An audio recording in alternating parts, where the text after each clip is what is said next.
Within the AFL area, I'm particularly concerned about governance, and I think what we need to make sure is that there is a degree of professionalism through all of the participants on our boards. Traditionally, boards have been a bit of, the old boy network, and not through anyone's fault. That's just how it has been.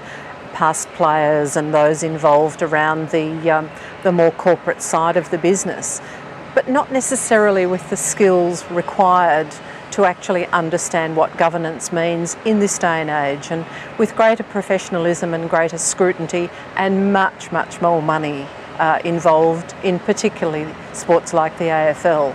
Really having rigour around governance is important. So from my point of view, I actually have the privilege of working on an AFL board that has 3 out of 9 positions occupied by women. I also chair the nominations committee, which gives me a little advantage in terms of really looking at the requirements of the board and how we really fulfil the whole aspect of diversity.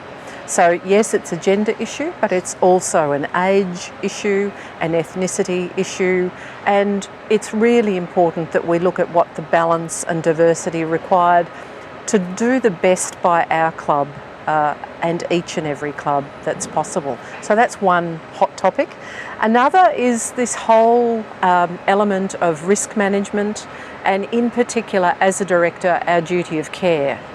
And I wonder whether or not there's a great enough understanding in our clubs where winning at all costs is often the mantra, and whether or not we understand that we still have a personal responsibility, even if it's just at a contractual level, in terms of workplace agreements and fairness as an individual, as an employer, whether it's a player or a staff member.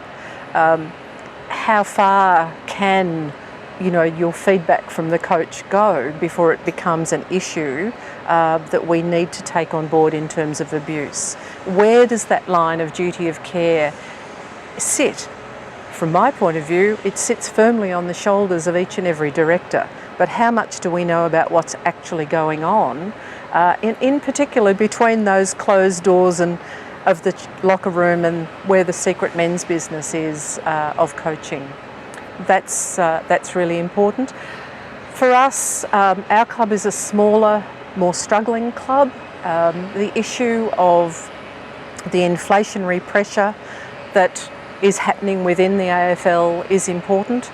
The salary cap fixes that from a player point of view, but from a staff point of view and a resource point of view, the inflationary pressure that in particular has occurred over the last 10 years is quite strong. It means that we're really, really good at training up excellent staff members, and then they get poached by wealthier clubs because they know if you've got a training at the Bulldogs and you do well, you probably haven't been paid as much as we can pay, so therefore we're very good at being poached. But that inflationary pressure really needs to be dealt with, and through the whole now really, really solid and very professional discussions of equalisation, that is now starting to be looked at with great rigour, and I think it's about time.